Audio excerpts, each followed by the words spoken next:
Hello hi ಸ್ನೇಹಿತರೆ.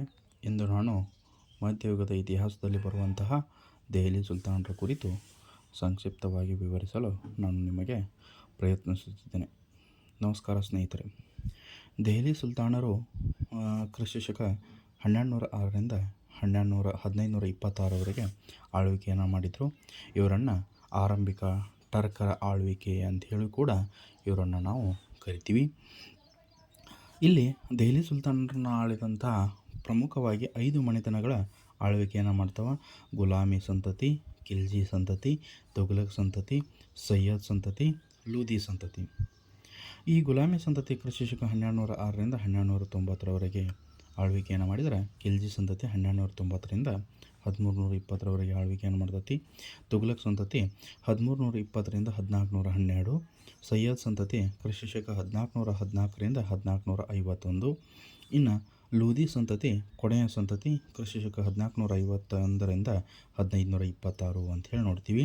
ಲೂದಿ ಸಂತತಿಯ 1526ರಲ್ಲಿ ಪಾಣಿಪತ್ಗಳ ಕಾಳಗದೊಂದಿಗೆ ಇಲ್ಲಿ ಮೊಘಲ್ ಆಡಳಿತ ಆರಂಭವಾಗೈತಿ. ಲೂದಿ ಸಂತತಿಯ ದೆಹಲಿ ಸುಲ್ತಾನರ ಕೊನೆಯ ಮನೆತನ ಅಂಥೇಳಿ ಕೂಡ ನಾವು ಕರಿತೀವಿ. ಆತ್ಮೀಯ ಸ್ನೇಹಿತರೆ, ಗುಲಾಮಿ ಸಂತತಿ ಕ್ರಿಸ್ತಶಕ 1206ರಿಂದ 1290 ಅಂಥೇಳಿ ನಾವು ನೋಡ್ತೀವಿ. ಇದರ ಸ್ಥಾಪಕ ಕುತುಬುದ್ದೀನ್ ಐಬಕ್. ಗುಲಾಮಿ ಸಂತತಿಯ ಸ್ಥಾಪಕ ಯಾರು? ಕುತುಬುದ್ದೀನ್ ಐಬಕ್.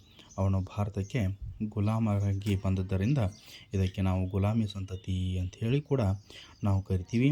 ಇನ್ನು ಈತನನ್ನು ಮ್ಯಾಮ್ಲುಕ್ ಸಂತತಿ ಅಂಥೇಳಿ ಕೂಡ ಈತನನ್ನು ಕರಿತೀವಿ. ಮ್ಯಾಮ್ಲುಕ್ ಸಂತತಿ ಅಂಥೇಳಿ ಕೂಡ ಕರಿತೀವಿ. ಮ್ಯಾಮ್ಲುಕ್ ಎಂದರೆ ಗುಲಾಮ ಎಂದರ್ಥ ಅಂಥೇಳಿ ಕೂಡ ನಾವು ಕರಿತೀವಿ. ಮ್ಯಾಮ್ಲುಕ್ ಅಂದರೆ ಏನು? ಗುಲಾಮ ಎಂದರ್ಥ.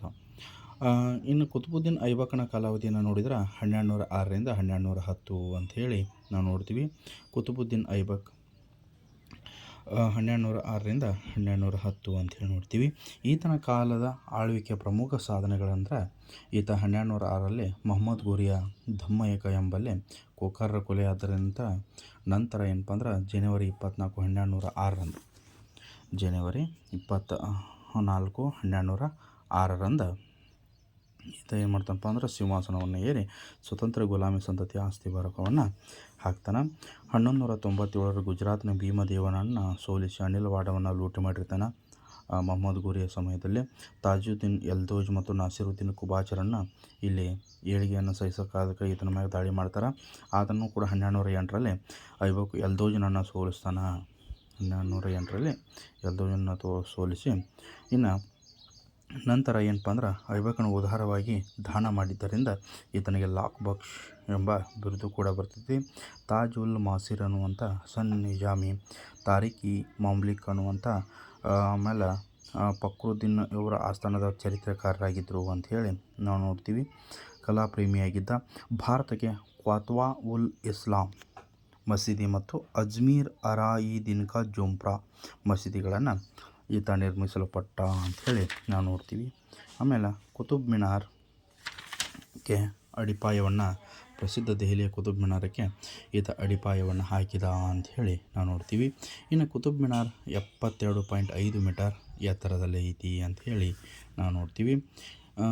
ಇವನ ನಂತರ ಏನಪ್ಪ ಅಂದ್ರೆ ಇಲ್ತಮ್ ಶಾ ಅಂಥೇಳಿ ಆಳ್ವಿಕೆಗೆ ಬಂದ. ಇಲ್ತಮ್ ಶಾನ ಕಾಲಾವಧಿ 1211ರಿಂದ 1296 ಅಂಥೇಳಿ ನಾವು ನೋಡ್ತೀವಿ. ಆತ್ಮೀಯ ಸ್ನೇಹಿತರೆ, ಇದು ನನ್ನ ಫಸ್ಟ್ ಕ್ಲಾಸ್ ಆದ್ದರಿಂದ ಸ್ವಲ್ಪ ನಾನು ಟ್ರಯಲ್ ಸಲುವಾಗಿ ಈ ಕ್ಲಾಸನ್ನು ಮಾಡಿದ್ದೆ. ಇದು ಕುತುಬುದ್ದೀನ್ ಐಬಕನ ಜೀವನವನ್ನು ಈಗ ಸದ್ಯಕ್ಕೆ ಶಾರ್ಟಾಗಿ ನಾವು ನೋಡಿದ್ದೀವಿ. ಇನ್ನು ಮುಂದೆ ಇಲ್ತಮ್ ಶಾನ ಕಾಲಾವಧಿಯನ್ನು ನಾವು ಇನ್ನೊಂದು ಕ್ಲಾಸ್ನಲ್ಲಿ ನಾವು ನೋಡೋಣ. ಓಕೆ, ನಮಸ್ಕಾರ.